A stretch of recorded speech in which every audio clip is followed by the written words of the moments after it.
Olá, muito boa tarde. Todos sejam muito bem-vindos aqui ao nosso segundo webinar. Como é que está a construção civil nesses tempos de coronavírus? Construção civil, como é que sua empresa deve agir? Você que acompanhou conosco o primeiro webinar e você viu as possibilidades que nós temos ainda de dirigir os nossos negócios, hoje nós teremos a oportunidade de conversar sobre qual o status do antes, durante e depois, com diferentes especialistas aqui conosco, de que maneira nós podemos trabalhar os nossos negócios, as nossas empresas dessa maneira. Eu gostaria de apresentar aqui, de uma forma muito especial, os nossos convidados. Nós temos aqui a oportunidade hoje de conhecer ponto a ponto como é que está a realidade lá na Itália. Não é, Renato? Tudo bem? Seja bem-vindo aí, daqui a pouquinho você vai falar com a gente. Também o Rodrigo vem falando lá da China. Rodrigo, muito obrigado aí pela sua presença aqui conosco. Rodrigo daqui a pouquinho vai falar com a gente, nós vamos apresentar um a um. E também o Walter Frigieri, ele é o diretor de mercado da ABCP, Associação Brasileira de Cimento Portland, e também gostaria agora de estender a palavra com o nosso convidado, Afonso. Bom dia, boa tarde, Afonso, tudo bem? Como é que está? Olá, boa tarde. Superintendente do Sebrae Minas Gerais, gostaria que você se apresentasse para todos os nossos convidados e queria te estender a palavra nesse momento. Olá, boa tarde a todos. Queria saudar aqui os nossos colegas aqui, o Walter da ABCP, o Rodrigo Miller, o Renato, o Rodrigo falando da China, o Renato da Itália, e agradecer também a parceria nossa aqui com a Construliga, a Eto Soluções e a ABCP. Falar do prazer e da importância para o Sebrae de um evento dessa magnitude, nesse momento em que nós estamos discutindo, né, pela segunda edição, um webinar sobre construção civil em tempos de coronavírus. Para nós do Sebrae, esse é um setor extremamente importante. O Sebrae de Minas Gerais tem um histórico com o setor da construção de muitos anos, muitas conquistas, relacionamento com representantes, com entidades de todo o estado de Minas Gerais. Nós temos aí histórico de muitas coisas construídas juntos, muitas tecnologias, muitas inovações hoje utilizadas e implementadas no âmbito da construção civil em Minas Gerais, fruto dessa parceria de muitos anos. Valeria a pena destacar aqui dois aspectos, né, que é a parceria do Sebrae na realização do Minascom. Nos 2 últimos anos, o Minascom, que é o maior evento da área da construção civil no estado de Minas Gerais, o Sebrae se tornou co-realizador. O primeiro foi em Juiz de Fora, o segundo agora é em Belo Horizonte, mas nós somos parceiros há muitos anos desse grande evento, considerado o maior do estado de Minas Gerais, e ultimamente nós estamos fazendo aí uma parceria também com as entidades da área da construção civil para discutir sobre o BIM, né? Criamos, inclusive, fizemos a segunda edição, o ano passado, do Congresso de BIM, para trabalhar sobre a questão da importância do BIM na indústria da construção. Então, a construção civil é um setor de mão de obra intensiva, um setor que congrega uma cadeia produtiva bastante complexa, e isso tudo mostra que ela realmente poderá ser bastante impactada, né, por essa pandemia que nós estamos vivendo nesse momento. Então, para todos nós, é extremamente importante esse momento de debate, inclusive a oportunidade de ouvirmos especialistas, né, e ao ouvir esses especialistas, principalmente de países como a China e como a Itália, que estão enfrentando a pandemia do coronavírus em estágios distintos, né. Obviamente, é importante nós observarmos que vivemos uma realidade socioeconômica diferente, e isso acaba interferindo um pouco na realidade dessa pandemia, mas é sempre muito importante ouvir o que está acontecendo na China, que já está numa curva de decrescente, e também a Itália, que está vivendo aí talvez o ápice da pandemia. Então, muito obrigado pela presença de todos. Eu queria saudar em especial aos colegas, amigos do Sistema Sebrae, sei que nós temos aí pessoas do Brasil inteiro participando conosco, então gostaria de dar a todos as boas-vindas e retornar a você, Davidson. Um abraço a todos.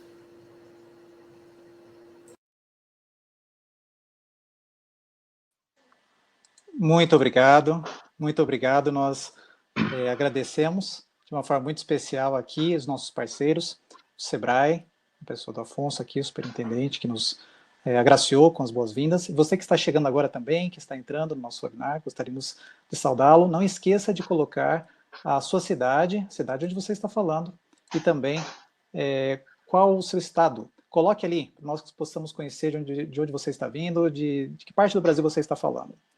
E eu queria convidar agora Walter, gerente de mercado, diretor de mercado da ABCP, Associação Brasileira de Cimento Portland, também é nosso parceiro, assim como a Construliga, que está apoiando grandemente esse evento. Você deve ter recebido através também do mailing da Construliga, essa rede importantíssima do nosso setor, não é?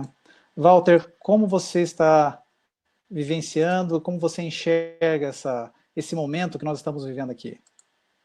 Bom, boa tarde a todos e a todas.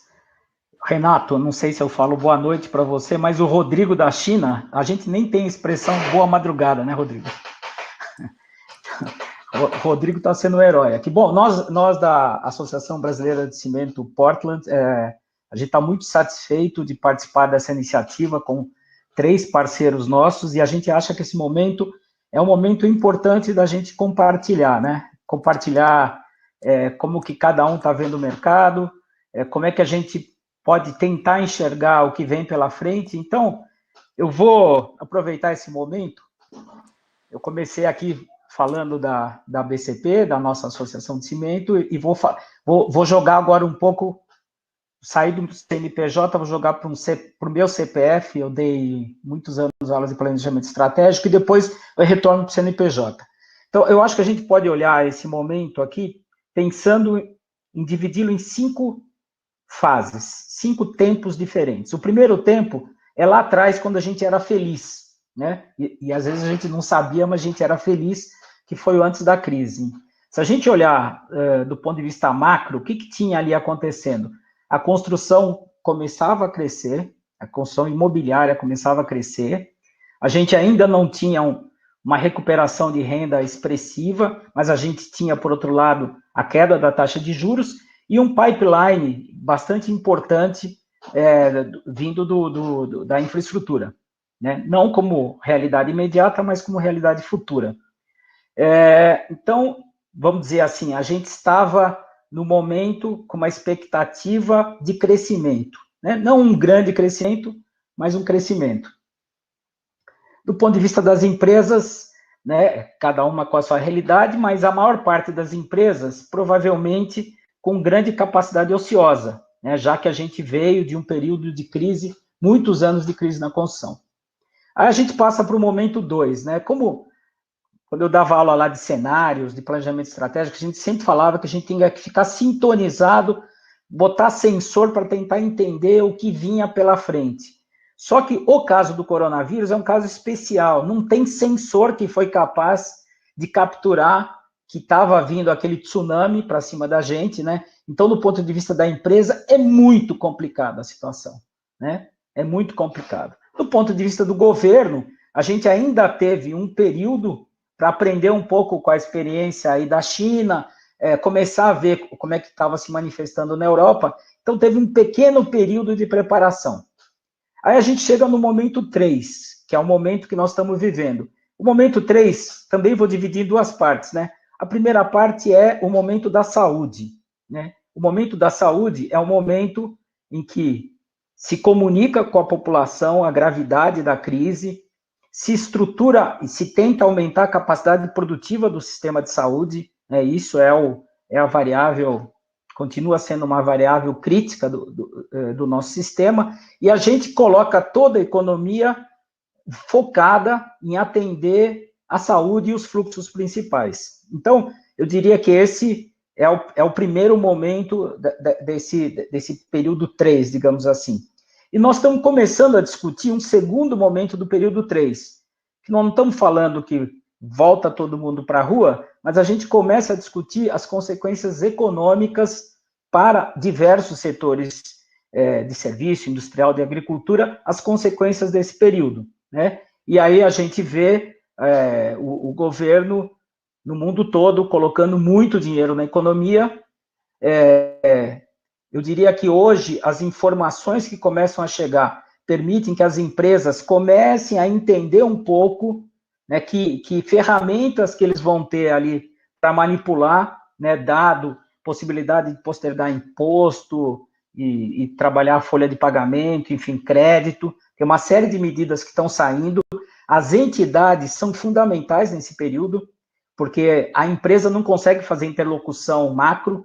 Quem faz a interlocução macro são federações industriais, são associações como a nossa e tantas outras. Nós vamos para a fase 4, né?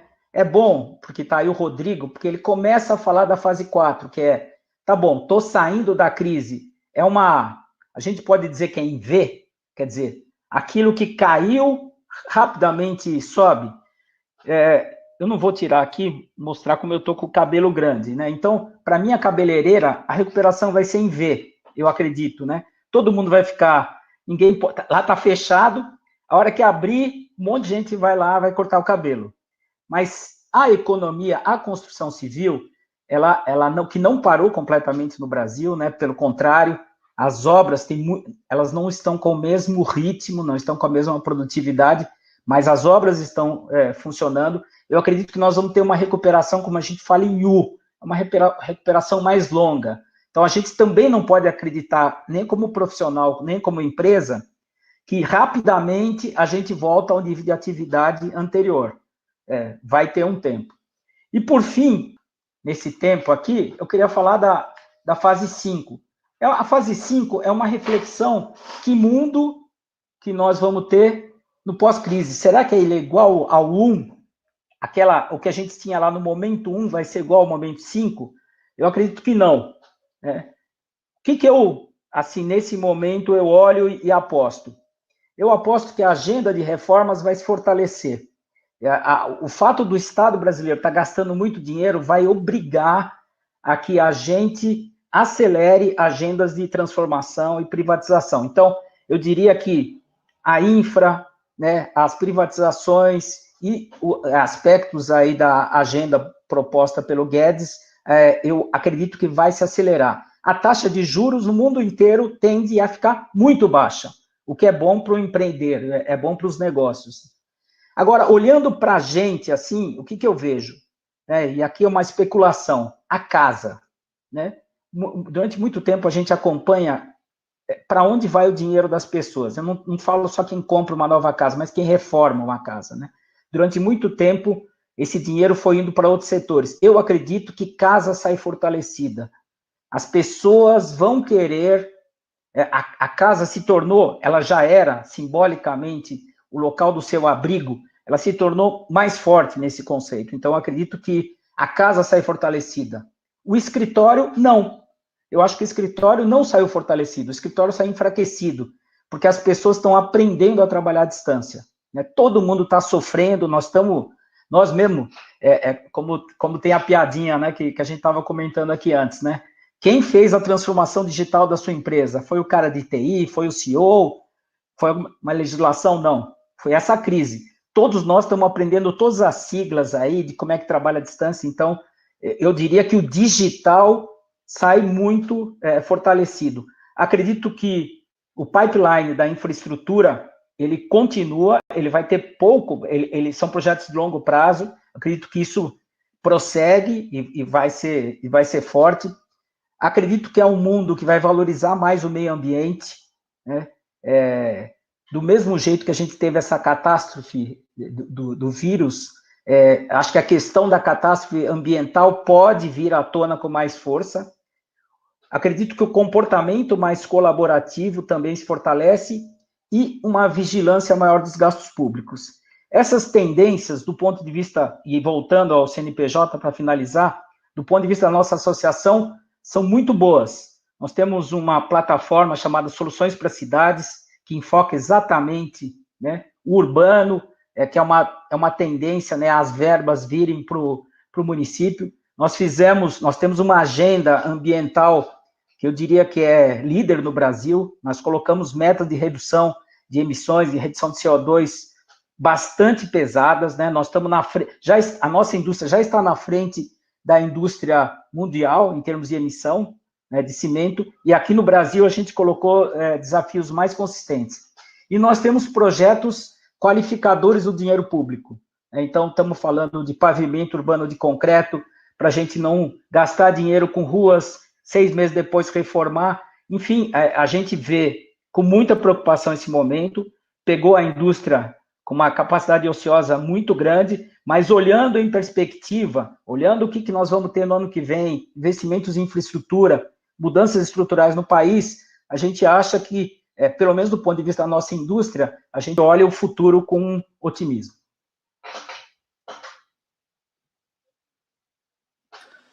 Muito bom, Walter. Muito obrigado aí por essa visão ampla. A gente nota que o otimismo é a marca que tem tomado todos os níveis do setor, não é isso, Walter?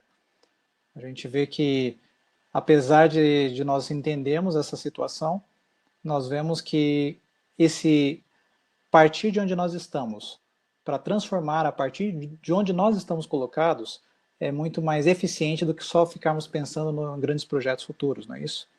É o agora. Essa é a questão. E, Rodrigo, conta um pouco para a gente como é que está o agora, falando nisso, né? Aliás, que horas são aí na China? Bom dia, desde aqui da China. Aqui na China são 2h18 da manhã, um pouco oposto do que vocês estão aí no Brasil. Se eu bocejar durante a explanação aqui, vocês já me perdoem, porque hoje de manhã eu acabei acordando super cedo para uma reunião e estou tocando até agora direto. Antes de falar um pouco da... Então, Rodrigo, só conta um pouquinho da Huaxin Summit da China, né? De onde você é o diretor executivo. E Isso. Aqueles que estão chegando agora, apenas aproveitando, este webinar, ele é focado no momento em que nós estamos vivendo, para entendermos a questão da China e da Itália nos momentos antes, durante e pós-crise. Por isso temos nossos convidados especiais. Falou abrindo Alfonso Rocha, superintendente do Sebrae MG, também Walter Frigieri, diretor de mercado da BCP, estratégia de mercado da Associação Brasileira de Cimento Portland, e agora aqui Rodrigo Miller, diretor técnico de cimentos de alto desempenho da Huaxin Summit da China. Rodrigo, com você. Obrigado, Davidson, pela introdução. Só contando um pouquinho da história, eu estou na China desde setembro do ano passado, eu cheguei aqui no mês de setembro, e a Huaxin Cement aqui na China é uma das 5 maiores empresas chinesas do mercado cimenteiro. Essa empresa, só para vocês terem uma ideia, ela produziu no ano de 2018, 2019, mais cimento do que a capacidade produtiva brasileira. Então, nós estamos falando que em 2018 a Huaxin produziu em torno de 100 milhões de toneladas e o ano passado, fechou o ano passado com quase 115 milhões de toneladas, 114 uns quebrados. Então, vocês terem uma ideia do tamanho do mercado chinês e do tamanho da China. Essa empresa tem em torno de 60 fábricas de cimento e mais 15 moinhos de cimento espalhados pela China e por alguns outros países aqui da Ásia. Então, como eu estava falando antes no começo, cheguei aqui em setembro, e de setembro, eu fiquei na China de setembro a dezembro, 3 meses direto, depois eu estive no Brasil por uma passagem rápida para as férias. Quando cheguei de volta na China, na semana de janeiro, começou a se falar dos casos de coronavírus. A sede do Huaxin na China, e onde eu vivo, onde eu trabalho no meu escritório, é onde foi o foco inicial da doença, que é a cidade de Wuhan. Então, começou a se falar, quando me buscaram no aeroporto, me trouxeram uma máscara, já começaram a falar que já tinha uma nova doença, que um novo vírus que ainda não tinha sido identificado, e aí se começou a desenrolar os casos de doença, e cada dia com mais infectados e novas descobertas na cidade de Wuhan. Até o dia do fechamento da cidade. O dia do fechamento da cidade foi exatamente um dia antes do início das férias coletivas, que eles têm uma semana de férias aqui na China para o Ano Novo Chinês. Então foi exatamente um dia antes eles fecharam a cidade para evitar que a população de Wuhan e para evitar que de outras partes, de outras cidades também, que o número de infectados era muito alto, saíssem e levassem esse vírus para outros lugares. Então, no dia 23 de janeiro, eles fecharam a cidade de Wuhan, e eu, por coincidência do destino, eu peguei um voo dia 23 de janeiro, às 8h30 da manhã, saindo da cidade de Wuhan, e às 10 horas da manhã eles decretaram o fechamento da cidade. Às 10 horas eles fecharam todas as estradas que dão acesso a Wuhan, assim, aeroportos, fecharam os metrôs, os trens, porque aqui se viaja muito de trem-bala, tem trem-balas para grandes cidades, todas interligadas com trem-bala, fecharam todas as estações e decretaram o fechamento da cidade de Wuhan. Nesse período eu passei 40 dias fora da China, tive uma passagem na Europa de 40 dias, aproveitando para fazer reuniões e outras coisas na Europa, e voltei da Europa há 20 e poucos dias atrás. Então, esses dias me perguntaram o que eu estava fazendo para controlar, para não pegar o vírus, etc. A minha resposta foi, eu estou fugindo do vírus. Quando começou a ficar preocupante na China, quando começou a ficar preocupante na Europa, agora para a China eu tenho pegado exatamente essa volta do mercado chinês, a economia chinesa começando a girar. Eu cheguei no dia 9 de março, cheguei por Shanghai, e em Shanghai foi muito impactante. A primeira coisa que me aconteceu no aeroporto, eu gastei mais de 2 horas dentro do aeroporto para fazer a saída do aeroporto, porque você tem que preencher uma série de formulários, da onde você está vindo, fazem medição de temperatura 2, 3 vezes enquanto você está fazendo o preenchimento de formulários. Você preenche um formulário, depois repreenche o mesmo formulário com outra pessoa, faz uma entrevista médica, passa por outra revisão de temperatura para aí sim poder sair de dentro do aeroporto. E na saída do aeroporto, você usa um QR Code. Aqui na China se usa QR Code para tudo que é tipo transações financeiras, pagamentos, recebimentos, tudo se utiliza QR Code, e você recebe um QR Code, e esse QR Code poderia ser de 3 cores, verde, amarela e vermelha. Verde, você não era obrigado a fazer quarentena, amarelo com quarentena e vermelho, quarentena obrigatório. O meu QR Code foi verde, então tinha circulação livre pela cidade de Shanghai, e passei em Shanghai 15 dias, porque nenhuma outra cidade na China eu poderia sair de Shanghai para fazer viagens, etc. E acabei saindo de Shanghai a semana passada para fazer uma visita num cliente, porque, como eu falei, as coisas aqui na China já estão começando a regressar, praticamente vida normal em algumas cidades. Agora estão começando a falar em um novo fechamento de cidades por causa da entrada de pessoas com vírus vindo da Europa, vindo da Austrália, vindo de outros países asiáticos, mas a economia começa a se retomar. Hoje eu li uma informação muito importante aqui do mercado falando sobre o PMI, que é um derivativo que eles veem entre indústria e serviços, como que está o mercado de indústria e serviços. O PMI do fechamento de fevereiro estava em torno de 37, isso indica recessão econômica, e o PMI de março, a previsão é fechar na ordem de 52, 53, que já começa a se falar de uma nova expansão de mercado do mercado chinês. E o que eu tenho visto aqui, muito voltado para a construção civil? Todas as obras de infraestrutura, de construção de edifícios, todo tipo de obra, todo tipo de empresa foi paralisada na China, no mínimo durante 15 dias em todas as cidades chinesas. Uma semana, muito devido por causa do Ano Novo Chinês, e mais uma semana depois. Depois desses 15 primeiros dias, o governo chinês começou a abrir algumas cidades onde não tinha casos de doentes do coronavírus, começou a reabrir essas cidades, e depois começou a abrir as cidades que tinham casos muito devagar. Nessas cidades que foram, eles fizeram uma cadeia de crescimento para começar a voltar a trabalharem nos escritórios, nas fábricas e nas obras. Então, se começou primeiramente com 25% da população, depois se passou para 50%, para 75%, e agora essa semana e a semana passada que começou a se retomar 100% da população de novo nos escritórios e nas obras.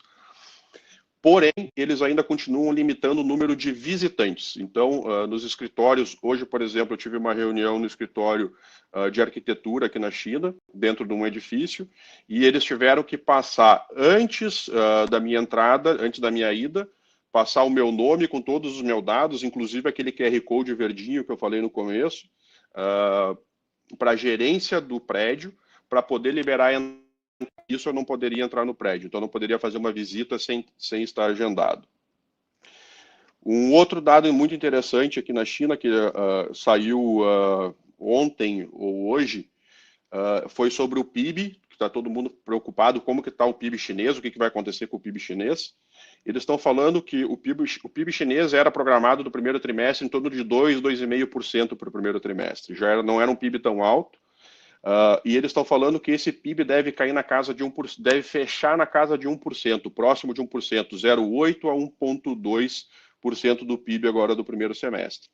Porém, a expectativa é que no final do ano o PIB feche 0,5% abaixo da previsão. Isso muito devido ao quê? O governo chinês é um governo que tem muito dinheiro guardado. Vocês sabem a história um pouco daqui da China, devido ao Partido Comunista, ser um país comunista. Então, muita coisa ainda é do governo. O governo já fez uma expectativa de gasto somente em obras de infraestrutura, principalmente para pontes e rodovias, em torno de $1 trilhão. Isso gasto só para infraestrutura.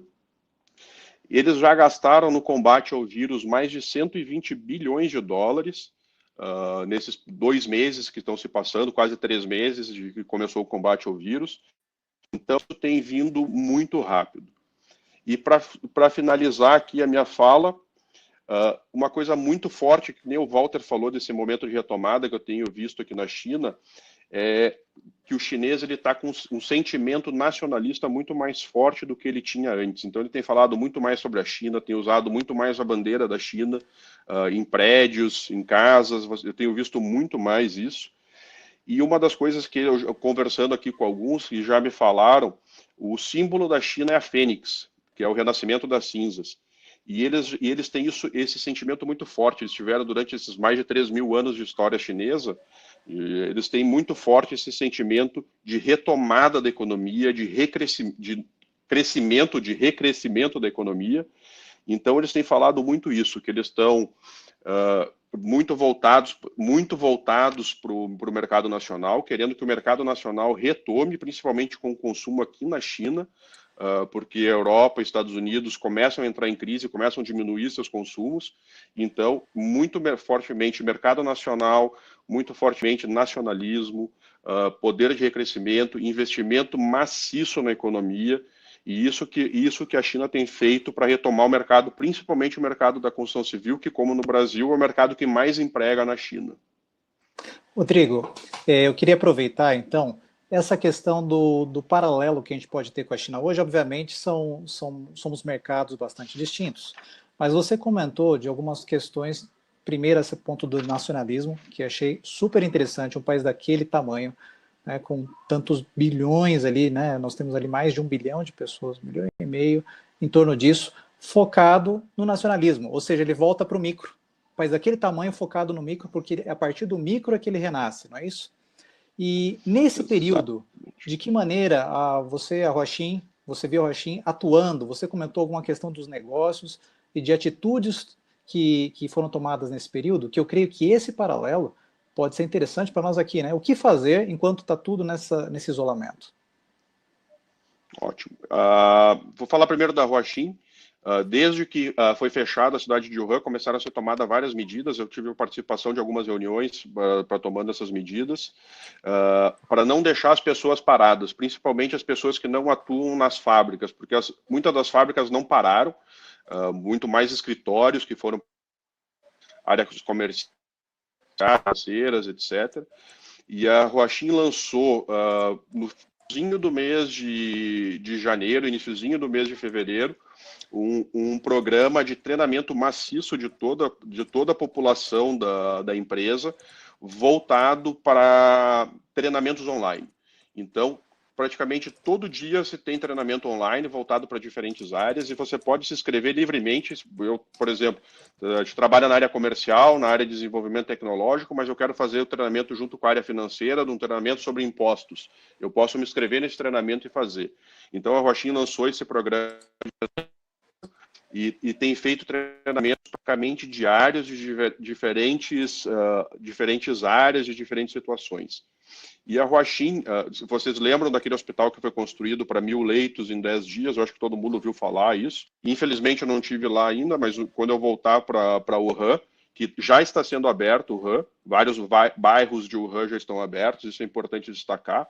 Já está recebendo pessoas que saíram de Wuhan para voltar para a cidade de Wuhan. As pessoas de Wuhan ainda não podem sair, começa a ser aberto para sair a partir do dia 9 de abril, mas a cidade já está começando a movimentar, alguns escritórios já estão. O escritório da Huaxin hoje está com uma população em torno de 15% da população total do escritório, então já está começando a ser retomado. E o cimento para a obra, que foi realizada a obra, todo o cimento da obra, dessa obra do hospital, foi doado pela Huaxin. A Huaxin não tem uma fábrica na cidade de Wuhan, que é a capital do estado de Hubei. Nós temos uma fábrica a praticamente 60 quilômetros da cidade de Wuhan, e nós doamos todo o cimento para a construção desse hospital. Foi uma iniciativa muito interessante. E a segunda questão, Davidson, me relembra, por favor, que eu acabei falando demais aqui, cara.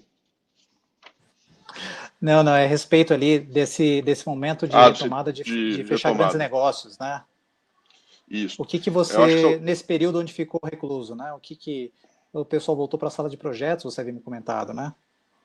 Exatamente. Então, como as pessoas ficaram em casa, cara, e uma coisa muito interessante que aconteceu com a gente, eu falei desse mundo da Huaxin, de venda de cimento, de mais de 100 milhões de toneladas por ano, mas a minha área de negócios é uma área pequena, ainda que está sendo começado, é uma área que existe há 4 anos na Huaxin aqui, então é uma área muito recente, e uma coisa muito interessante, durante o pico da crise no mês de fevereiro, nós fechamos 2 negócios aqui na China, que foram os maiores negócios do histórico de 4 anos dessa pequena empresa dentro da Huaxin. Então, isso foi muito interessante, que mostra que os negócios não pararam durante a crise. E uma outra coisa que você perguntou, esse poder de nacionalismo, a parte interna, do micro, voltando... Isso a gente vê muito, não no nosso mercado de construção civil, eu não consegui enxergar isso ainda muito abertamente, mas sim da parte de fornecimento para supermercados, feiras. Isso é uma coisa que o pessoal tem falado aqui. Eu estou em Chengdu hoje, que é uma outra grande cidade aqui da China. Hoje eu tive, dessas conversas que eu tive, o pessoal estava falando que eles estão começando a comprar em produtores locais, comidas, etc., para incentivar de novo o comércio local, para esse comércio local retomar o crescimento e trazer de novo o movimento econômico para dentro das cidades. E no geral, as empresas, enquanto estava parado, assim, você viu que elas tomaram que tipo de postura? Também foi semelhante? Outras empresas, que não tem empresas menores, né? Mas outras empresas. Eu vou dar só um dado para vocês aqui. O maior instituto de engenharia e arquitetura chama TADI, que é Tongji Architectural Designer Institute. Esse escritório dele só tem 5.000 pessoas trabalhando, que é um escritório de desenvolvimento. Isso é um escritório pequeno. E eu conversando um pouco com o pessoal lá de Shanghai, eles me falaram que não pararam. Todo mundo trabalhando online, assim como a gente vê nas redes aí no Brasil, as pessoas botando fotos aí de grupos online, todo mundo trabalhando junto em projetos, em desenvolvimento. Aconteceu a mesma coisa aqui. Então, a brincadeira que o Walter fez, que fez o desenvolvimento tecnológico da sua empresa, foi o CEO, foi o CEO, ou foi o coronavírus, né? Eu acho que se aplica também, eu acho que não só ao Brasil, acho que muitos países que não tinham esse desenvolvimento tecnológico, home office, o trabalho online, o trabalho colaborativo online, acabou que esse desenvolvimento tecnológico deu um prazo muito curto de tempo. Eu acho que nem a tecnologia estava acostumada com isso, né? Em 2 meses deu um salto muito grande dessa diferenciação. Rodrigo, muito obrigado. Ainda tem algumas perguntas aqui, que nós vamos deixar ali para a parte final das perguntas. Muito obrigado para você que está colocando ali no chat. Nós vemos ali, Afonso, você colocou a respeito das novas práticas de construção. Então, Rodrigo, já vai pensando aí, mais para frente, que tipo de novas práticas nós temos visto, ou você pode observar aí nesse momento, né? E também aqui, o Felipe, ele pergunta para a gente de que maneira o mercado chinês não ficou parado. Que interessante, né? Essa colocação não ficou parado porque ele estava rodando. E agora, Renato de Castro, gostaria que você falasse um pouquinho do seu trabalho, diretamente da Itália, né, com Smart Cities aí. Muito obrigado por sua presença.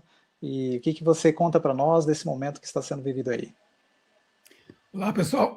Olá, pessoal, boa noite. É um grande prazer. Eu já sou um parceiro do Sebrae em Minas já, sei lá, há mais de 15 anos e também da nossa Federação das Indústrias aí. Eu tive com vocês virtualmente a última vez no Minascom do ano passado, em holograma. Foi uma palestra que a gente fez em holograma, foi muito bacana.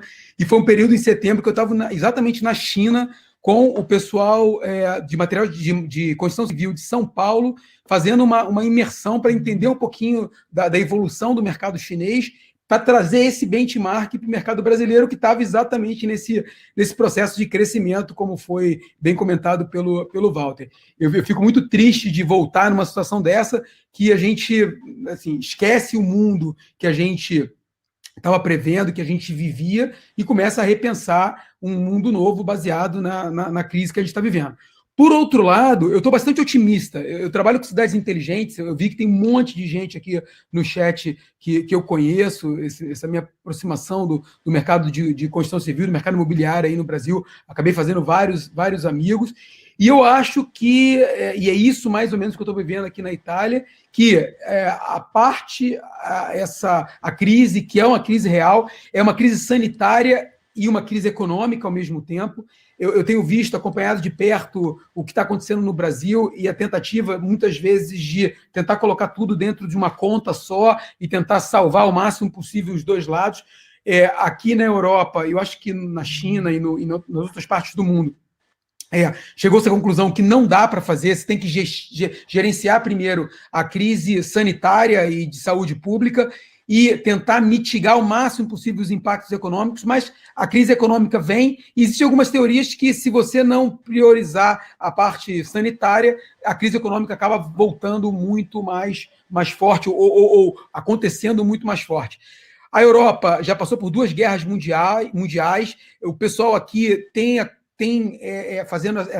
feito muito essa comparação com uma terceira guerra mundial, mas com um sentimento muito positivo do tipo, nós conseguimos reconstruir tudo depois das 2 outras guerras e agora não vai ser diferente, e provavelmente num cenário de sociedade bem diferente, né? Eu era um dos que atacava muito a situação, a mentalidade italiana, principalmente aqui em relação à tecnologia. As pessoas eram muito avessas à tecnologia. A tecnologia sempre foi muito vista aqui como um modismo e como algo que poderia viver desassociado àquela vida tradicional, àquela vida 100% analógica, e agora está sendo muito legal acompanhar esse processo de transformação, né? As pessoas vendo, principalmente os mais tradicionais, os mercados mais tradicionais, educação, por exemplo, aqui sempre foi uma área muito tradicional.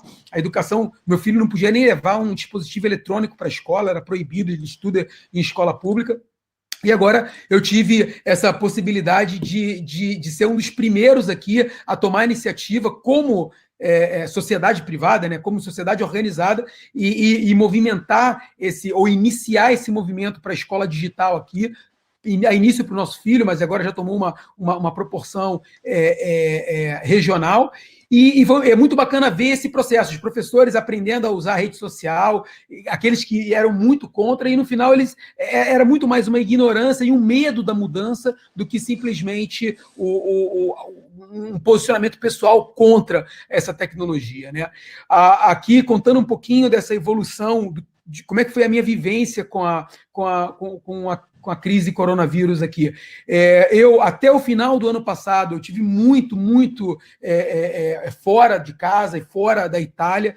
Ano passado eu fiz 70 eventos em 15 países em 10 meses. Eu acabei toda essa sequência aí no Brasil também, uma parceria com outro Sistema S, com o SESI, para um projeto desde robótica junto com a Lego. Então, eu dei 9 palestras em 10 dias, em 10 estados, num espaço muito curto, no final de novembro, começo de dezembro, e foi a última lembrança que eu trouxe do Brasil, muito otimista, e foi muito bacana ver as crianças discutindo cidades inteligentes e tal, propondo soluções. Depois disso, eu prometi à minha família ficar numa quarentena familiar aqui em casa, então a promessa era ficar 3 meses em casa sem viajar, só com eles, curtindo um pouco das férias de inverno, e isso terminaria exatamente no Carnaval. que esse ano caiu com o aniversário da minha filha mais nova, e eu tinha prometido a eles uma viagem com eles internacional. A gente foi para Dubai, e nós fomos para Dubai no dia 22 de fevereiro. No dia 21 de fevereiro era o meu aniversário de casamento, e eu tinha um jantar numa vinícola de um amigo nosso aqui, exatamente numa cidade chamada Voelgânio, que fica a 5 quilômetros da minha cidade. Eu moro numa cidadezinha do Vêneto de 5 mil habitantes, no interior do Nordeste da Itália. E essa cidade foi a cidade, o foco, o epicentro, um dos epicentros. A Itália teve 2 epicentros, o epicentro do Vêneto, a 5 quilômetros daqui. E era exatamente nessa cidade que eu tinha esse jantar. A gente decidiu não ir para não se cansar, para o dia seguinte a gente ia viajar. A gente saiu com duas pessoas contagiadas, a gente ouviu esse contágio, mas nada de muito preocupante. A gente já tinha visto toda a evolução dos números estratosféricos da China, então 2 contágios não era nada, mas a minha esposa é muito ligada à prefeitura aqui, já começou dentro do WhatsApp local da prefeitura um pouco de movimentação, mas nós saímos tranquilos, nenhum controle na saída de Veneza, do aeroporto, nenhum controle na chegada em Dubai. E aí, lá em Dubai, sim, a gente começou a acompanhar essa evolução, essa escalada rápida dos números aqui da Itália, e culminou a gente voltaria numa quinta, dia 27, na quarta-feira, que foi o aniversário da minha filha, a gente viu o fechamento do aeroporto do Catar com os voos para a Itália, e aí a gente estava bem preocupado. A gente conseguiu voltar também sem controle em Dubai, sem controle na Itália, e aí foi aí que começou realmente toda essa escalada. 3 dias depois que nós voltamos, essa cidade, Voelgânio, foi fechada. Foi quando a Itália criou o conceito de zona vermelha. A nossa cidade entrou, a nossa região, o Vêneto e a Lombardia, entraram na chamada zona amarela.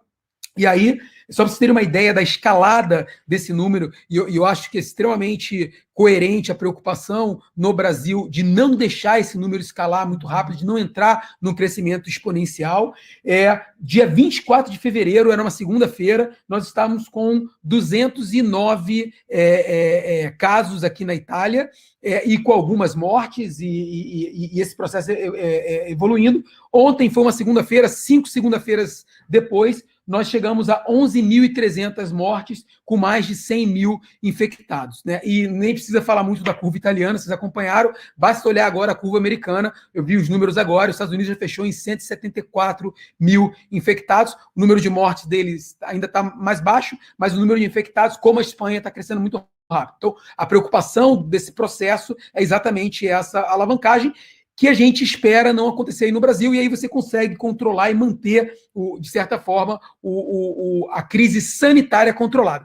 A crise econômica e financeira é uma crise que está acontecendo e vai acontecer no mundo inteiro. Então, eu nem vou entrar muito em detalhes aqui, que nível está de discussão hoje aqui na Europa, mas só para exemplificar um pouquinho para vocês, eu moro numa região do norte, que é uma região com forte movimento separatista.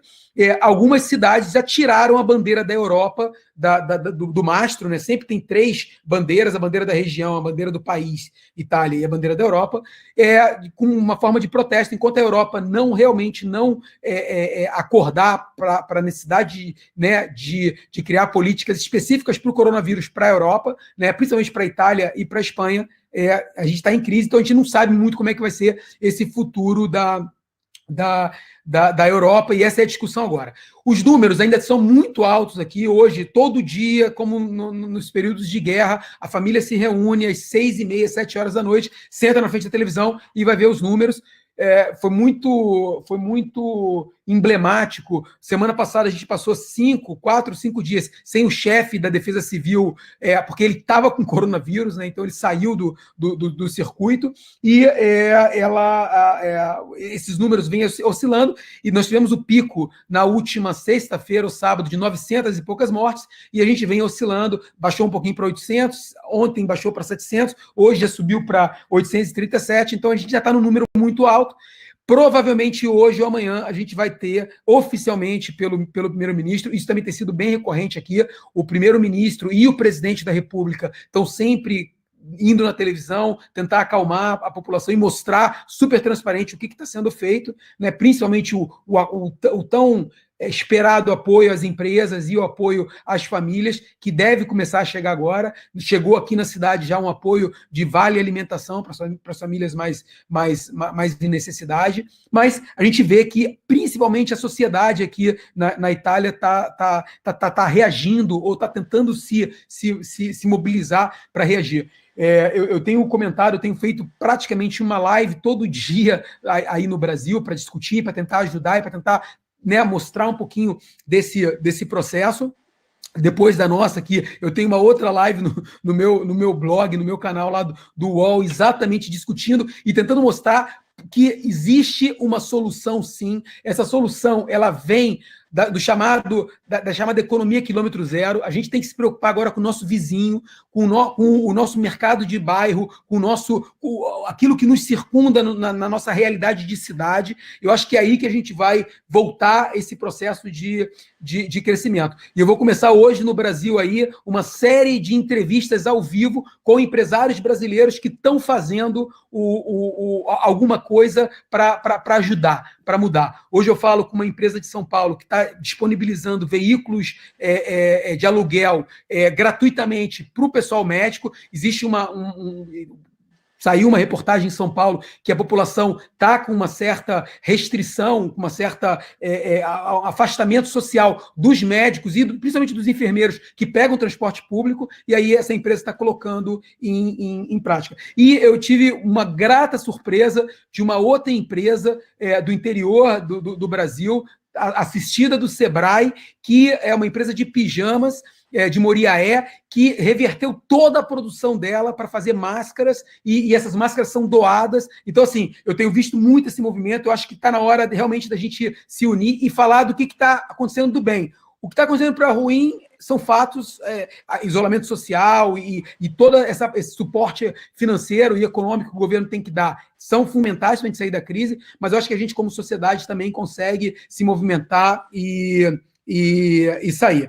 Eu já vi algumas perguntas aqui entrando nos diversos chats que a gente está aqui, mas em relação ao mercado especificamente de construção civil e nesse mercado de cidades inteligentes, a gente vai ver um boom agora, eu acredito que a gente vai ver, porque uma das formas dos governos ajudarem nesse processo de aceleração foi como foi comentado pelo Rodrigo e pelo Davidson antes, e pelo próprio Walter também, exatamente esse investimento na infraestrutura. A Itália, nós tivemos no final do ano passado, um grande desastre aqui de uma ponte, vocês acompanharem no Brasil, em Gênova, que caiu.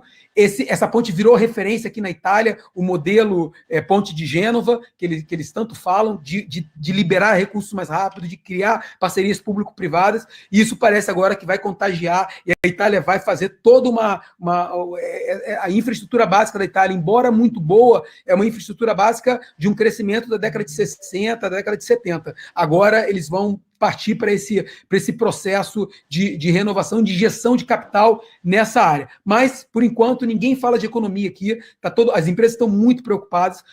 A primeira força-tarefa que eu comentei foi a de educação que eu participei. Eu estou muito agora atuante em uma outra força-tarefa, que é uma força-tarefa de economia local, para tentar ajudar a economia local, mas o momento agora a gente está começando a criar capacitação para esse pessoal que está em casa, principalmente para o pequeno varejista que está em casa, o pequeno empresário que está em casa, que não estava digitalizado aqui na Europa. Agora a gente começou, pelo governo, a criar cursos super simples de como usar Facebook, de como usar Instagram, como usar profissionalmente, para preparar esse pessoal para esse novo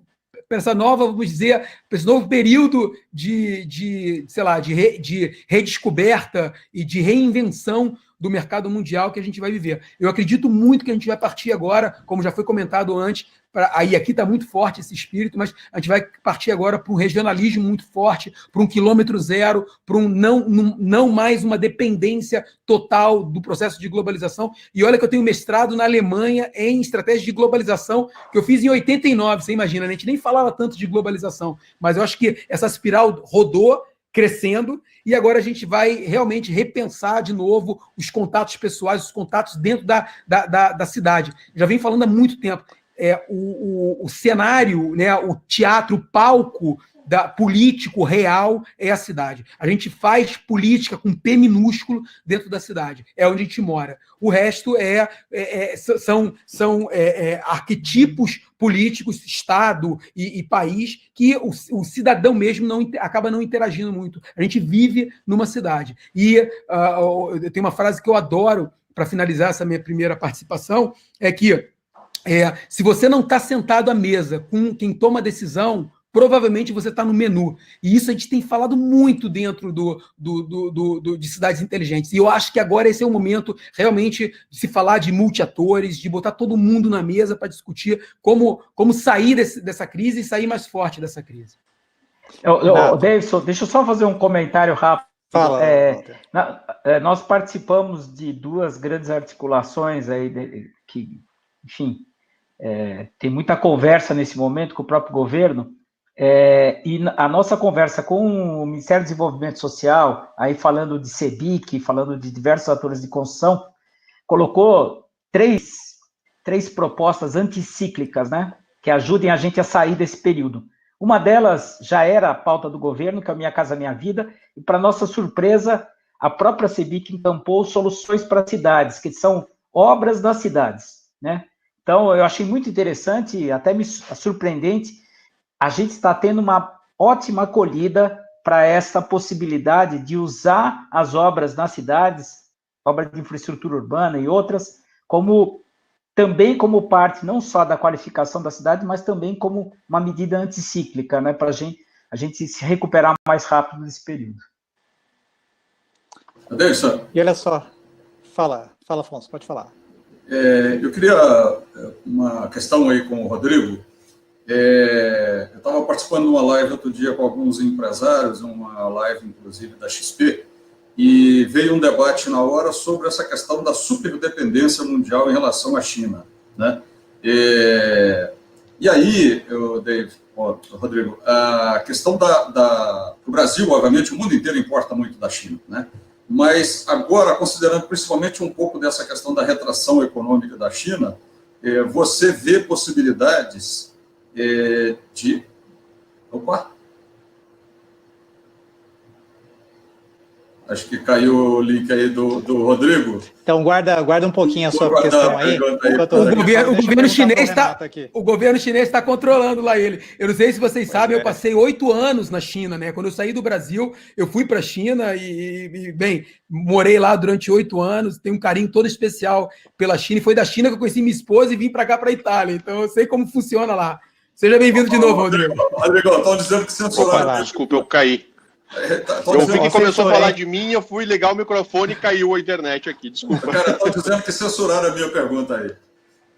Mas não, desculpa, falha minha. Não, sem problema. Só nessa linha da questão da que eu estava falando, da dependência mundial em relação à China, e pensando, obviamente, que o Brasil também é um país que importa muito da China, e também considerando essa questão de uma possibilidade de uma retração econômica chinesa, você vê possibilidade de algum setor no Brasil, né, algum segmento empresarial no Brasil que possa se beneficiar nesse primeiro momento dessa mudança, quem sabe, aí, dessa redução do fluxo, alguma coisa nessa linha aí? Eu acho que os setores que já estão sendo beneficiados, principalmente os setores de alimentos.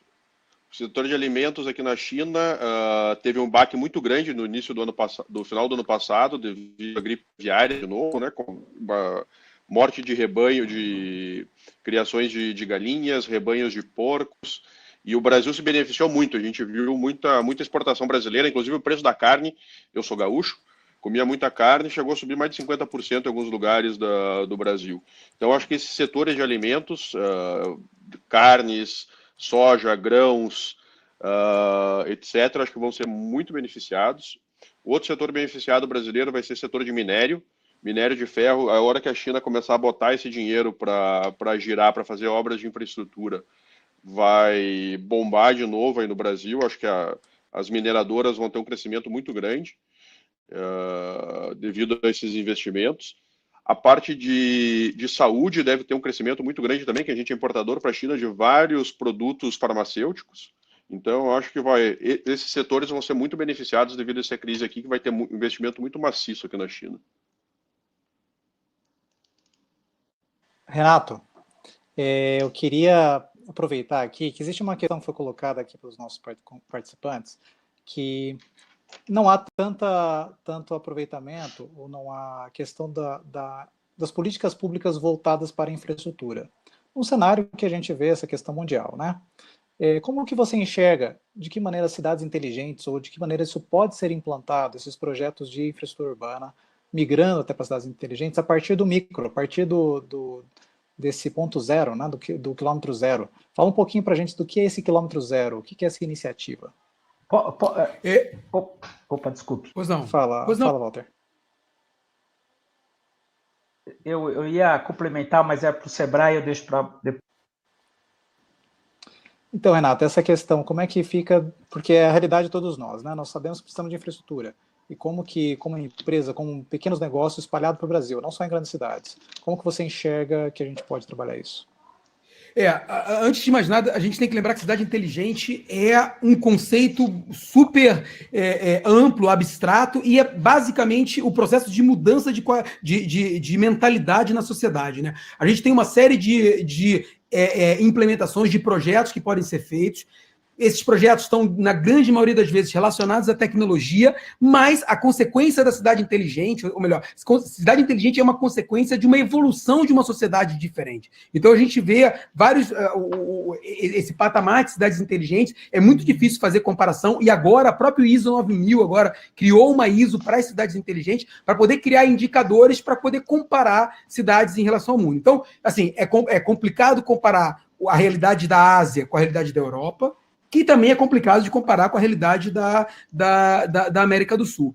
O que eu tenho visto muito, e o que eu acredito muito, é nesse processo de tentar alavancar projetos que venham e que beneficiem diretamente a sociedade, o cidadão, né? Eu tive com o pessoal do Secov de Minas Gerais, numa missão empresarial para Dubai, para visitar também o setor, ano passado, o setor de construção civil, de imobiliário, ou seja, a ponta da construção civil. Foi muito bacana. Nós vimos um projeto lá que deu super certo, que uma empresa, a primeira empresa de Dubai a conseguir, uma startup a conseguir autorização do governo para fazer isso. Os caras criaram uma startup para crowdfunding de construção civil. Então, ele dá a oportunidade. Dubai é muito caro, né, e Dubai tem uma classe média e média baixa muito grande de trabalhadores que estão em Dubai, que não fazem parte daquela elite de Dubai, mas que querem aproveitar esse processo de crescimento de Dubai e investir em Dubai. Então, esses caras criaram um crowdfunding para que as pessoas possam comprar apartamentos de forma coletiva, participarem desse processo e depois venderem também de forma coletiva, como um grande investidor, não aquele apartamento para morar, mas aquele apartamento como investidor. A gente também viu um case em Nova York muito bacana de novas empresas de tecnologia que estão desenvolvendo, foi o case que eu levei para o Minascom, que desenvolvem mobiliário automatizado, né, robotizado, automação residencial, para os chamados microestúdios. Então, o microestúdio é um apartamento de 25, 30 metros quadrados, é menor, é 30% menor do que uma kitnet, e é uma tendência mundial agora nas grandes cidades, e essas empresas desenvolvem imobiliários totalmente automatizados, super simples, que transformam a casa num comando de voz. Você deixa de ser uma sala e passa a ser um quarto no mesmo espaço de 25 metros quadrados. E foi até o case que eu levei para o Minascom, mostrando, caramba, quantas marcenarias pequenas a gente tem no estado de Minas Gerais que poderiam fazer a mesma coisa usando basicamente nada de tecnologia. Então, assim, às vezes a gente, quando fala de cidade inteligente, a gente pensa naquelas cidades construídas no Oriente Médio, construídas na China. Eu visitei com o pessoal de São Paulo a cidade da Cisco, no sul, ali, do lado de Guangzhou, né, na chamada ali Greater Bay. Eles estão fazendo um Vale do Silício chinês ali enorme, que é Guangzhou, Shenzhen, Macau e Hong Kong.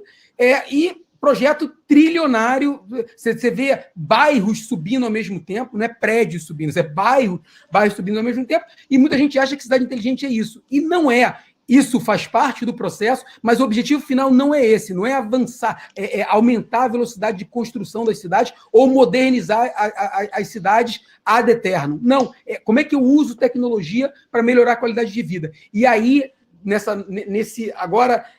overdose que a gente está tomando de tecnologia pelo fato de ter que ficar em casa, de uso, né, ou de pelo menos as pessoas mais idosas no Brasil agora estão se comunicando com a família usando tecnologia. Muitos deles não usavam antes porque achavam que não era relevante para a vida deles. Eu acho que agora a gente vem, a sociedade muda uma percepção em relação à tecnologia e aparecem milhões de oportunidades da pequena empresa até a multinacional para colocar isso de forma funcional, para colocar isso que faça sentido na vida das pessoas. Eu realmente vejo, principalmente para o setor de construção civil, agora um grande boom.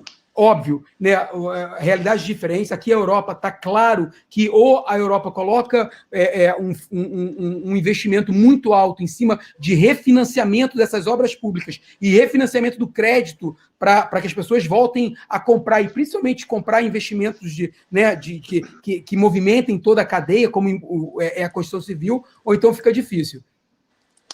Ok. Você ia falar, Walter? Vou fazer uma provocação. É um convite, uma provocação, né? Nós estamos falando da valorização das cidades, né? Eu comentei aqui que a própria CEBIC,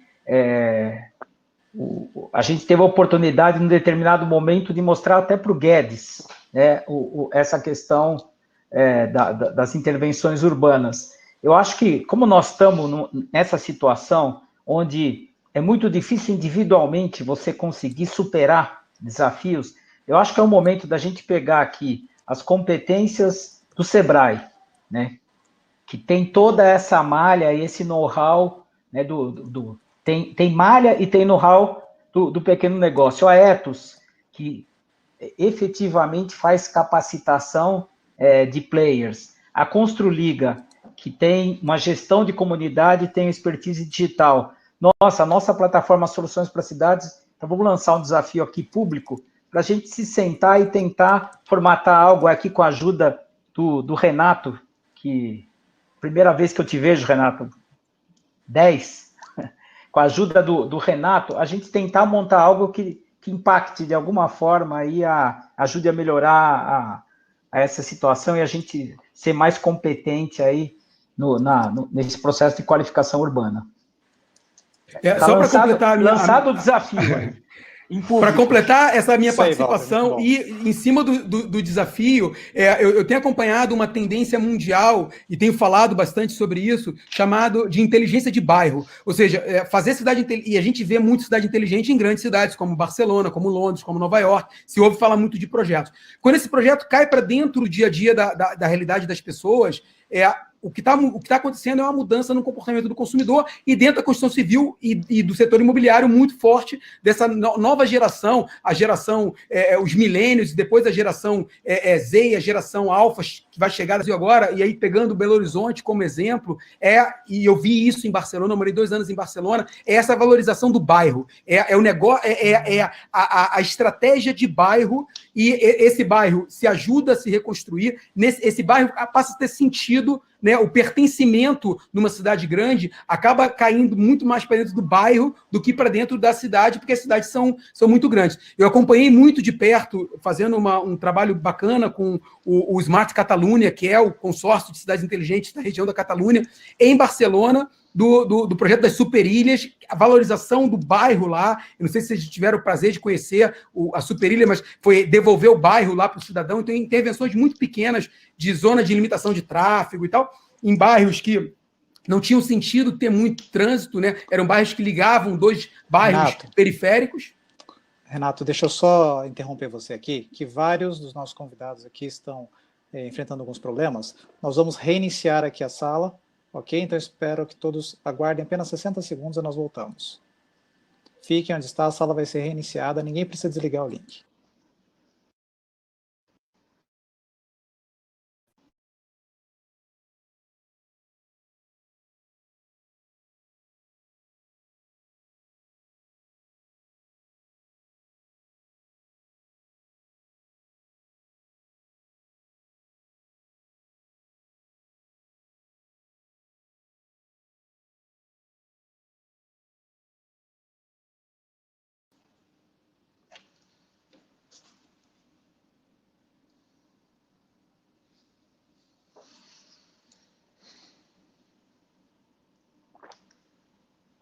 Rodrigo, você ouve a gente, pelo menos? Ah, pessoal, tem que religar as câmeras e os microfones. Isso. Câmera. Eu até despenteei.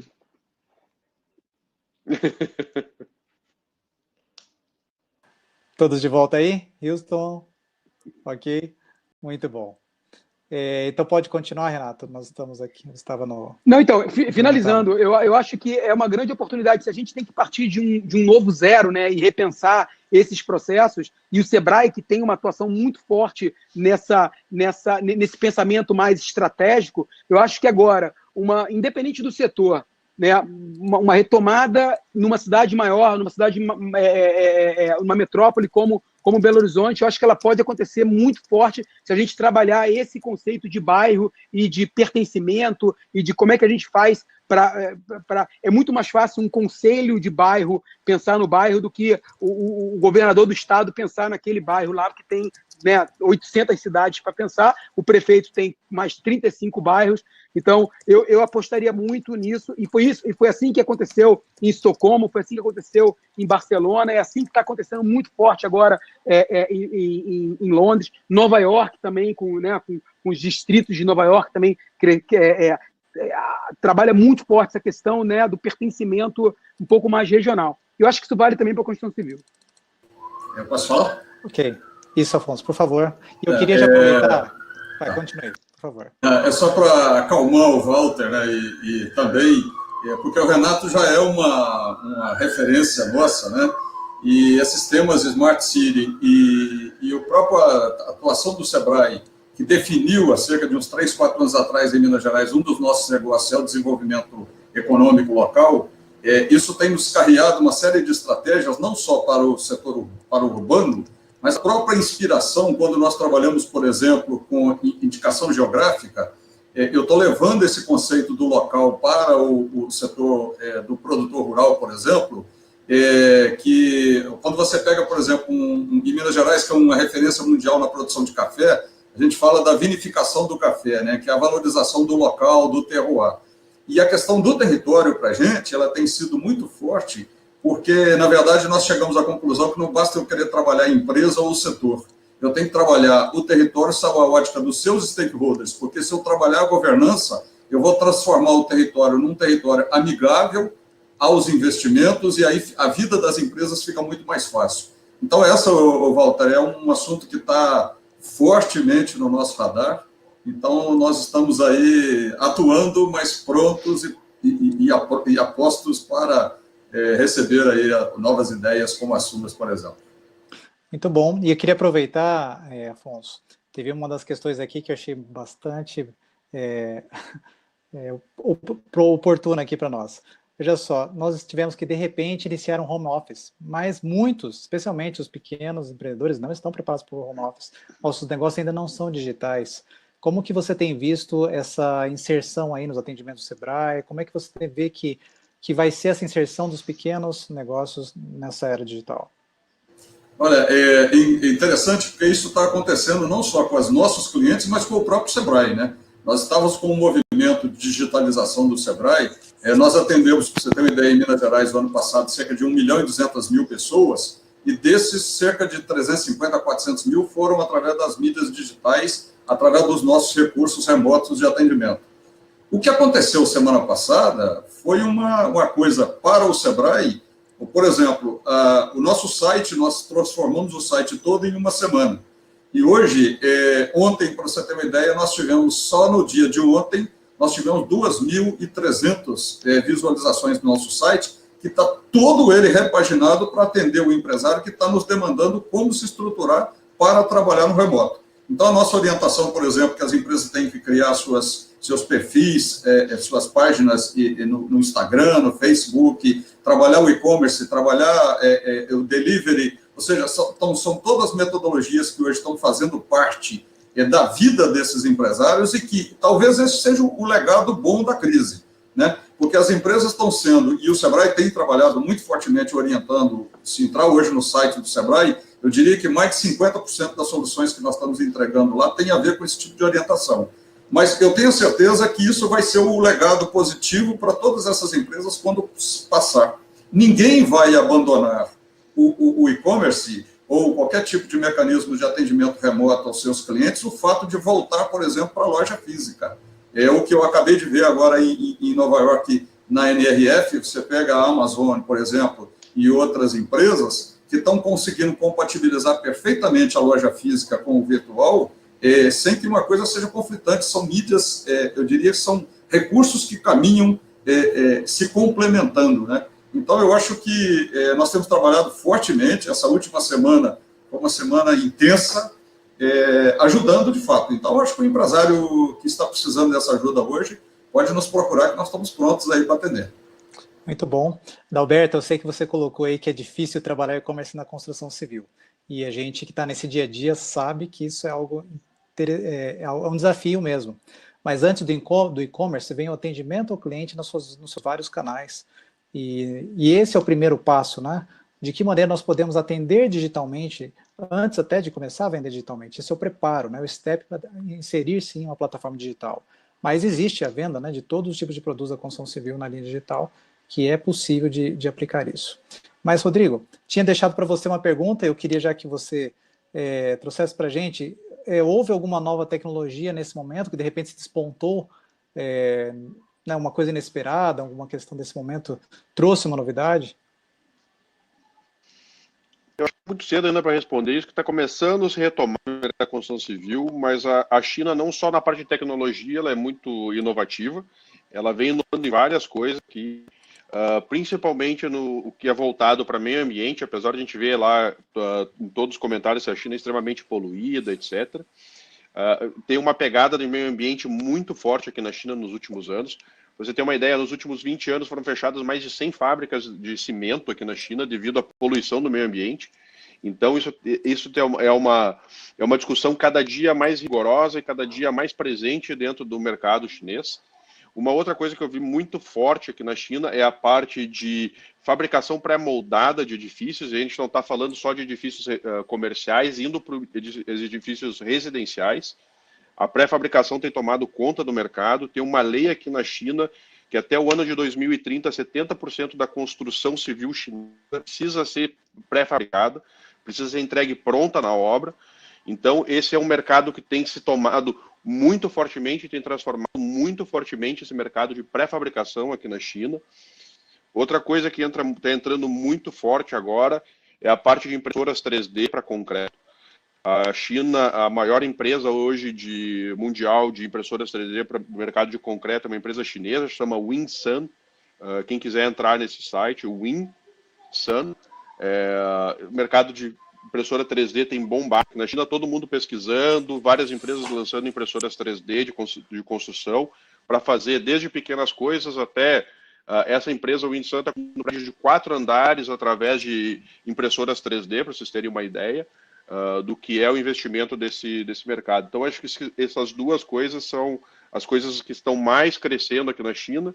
E como o mercado mundial de concreto, quem acompanha o mercado de concretos de ultra alta performance, cada ano esse mercado dobra aqui na China. As informações que eu tenho do mercado no passado de concreto de UHPC já são quase 50% do consumo mundial nós vemos que esse momento leva-nos para a prancheta, não é isso? A gente vê que está na hora de repensar materiais, processos e a forma como nós nos posicionamos no mercado.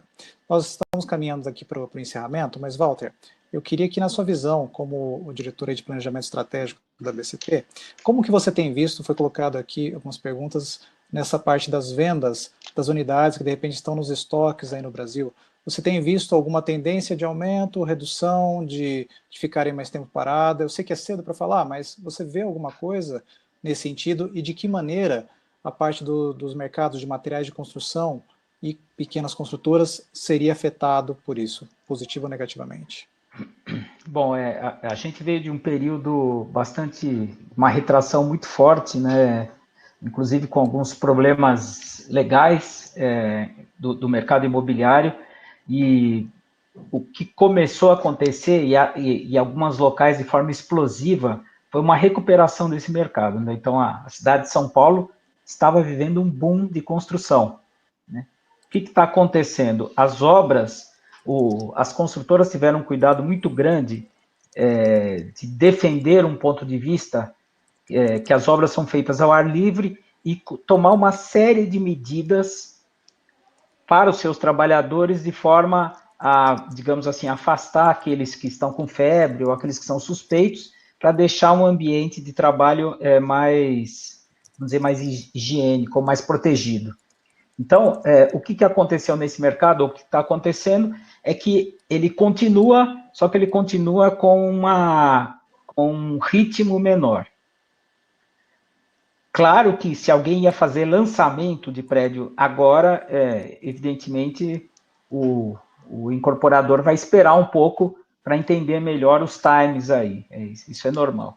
Por outro lado, existem as casas de materiais de construção. Num primeiro momento, as casas de materiais de construção foram tratadas da mesma forma que qualquer comércio. Então, nas medidas estaduais, a maior parte delas foi impedida de funcionar. E houve uma série de argumentações colocadas pelas lojas, explicando que elas são fornecedoras de insumos importantes aí as atividades essenciais do país, e o que a gente está vendo é que, pouco a pouco, esse comércio está sendo liberado.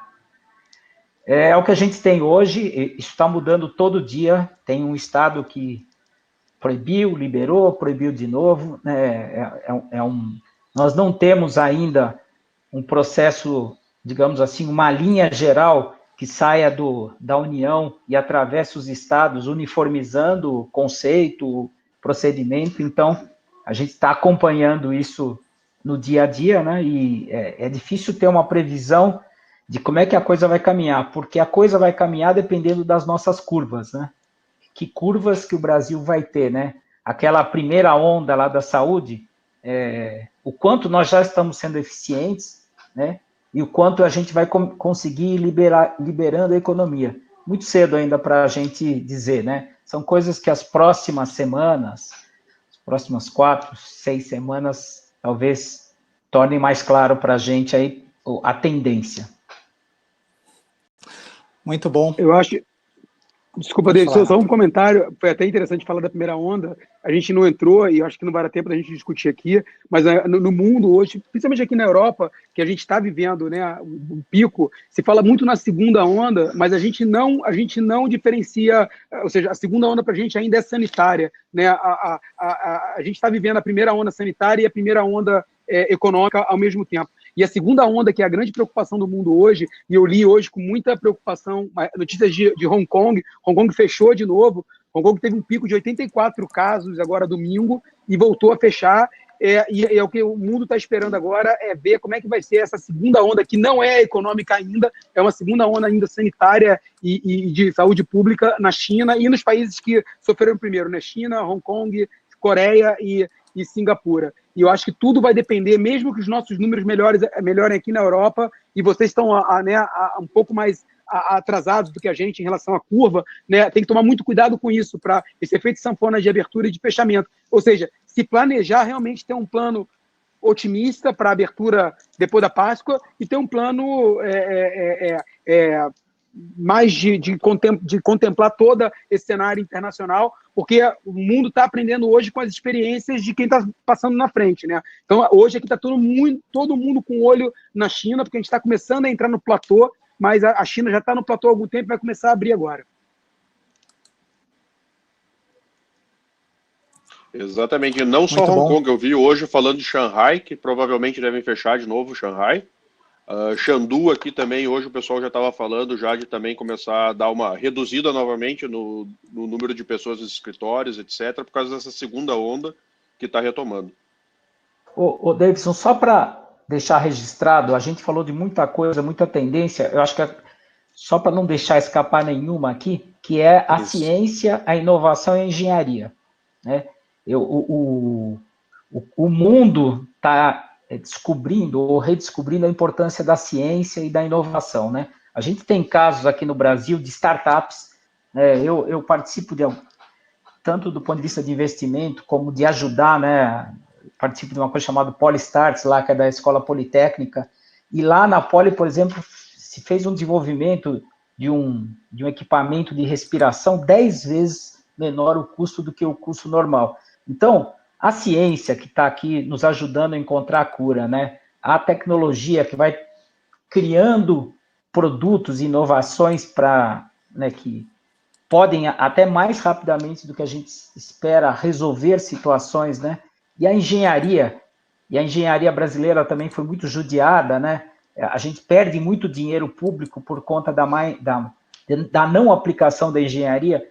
Também acredito que isso é uma tendência, né? Que essas coisas, todos nós vamos valorizar mais, né? Aquela verba que está sendo tirada ali da ciência, né? Do pesquisador, eu acredito que a sociedade vai querer que aquele dinheiro vá para lá, né? Porque aquilo é muito importante. A gente não pode hipotecar o nosso futuro, né? Isso aqui tem consequência lá para frente, né? A gente está vendo não, né? O que o país tem de capacidade, né? A gente veio na agricultura, que é a importância da pesquisa, né? O que o país tem estocado de conhecimento, de pesquisador, de dinheiro aplicado em pesquisa é fundamental. É fundamental. Então, acho que faltava a gente reforçar essa outra tendência. Muito bom. Sei que essa questão do antes, o durante e o depois, né? Ou seja, o que vai acontecer no dia seguinte, é algo que está constantemente no nosso radar, nas nossas discussões, e aqui, dentro dessa nossa oportunidade de conversar com os especialistas, a gente deixa registrado também o nosso desafio. Vamos continuar discutindo. A partir do quilômetro zero, né, Renato? A partir do nosso pequeno negócio, né, Afonso?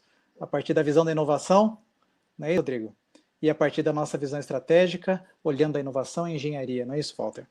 Nós queremos agradecer a todos em nome dos nossos parceiros, o Sebrae, Construliga, a BCP e a Soluções. Eu queria encerrar esse momento, essa oportunidade, agradecendo você que participou conosco aqui, com as suas perguntas, com a sua motivação também, e lançar o desafio.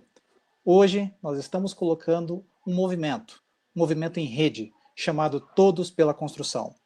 É uma iniciativa Ethos, Construliga, a BCP, SNIC, também com o apoio do Sebrae Nacional, onde nós estamos todos juntos, hashtag Todos pela Construção.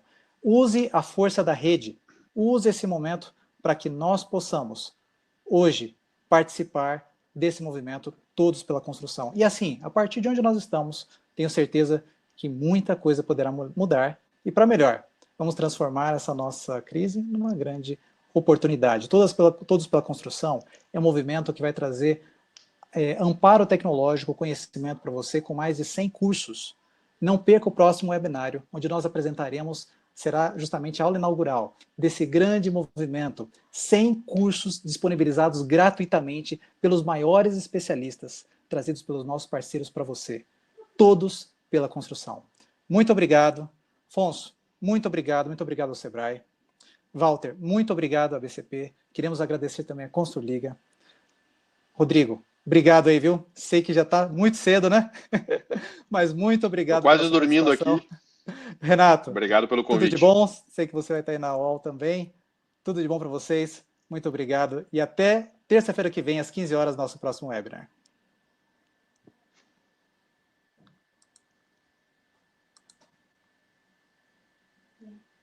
Até logo.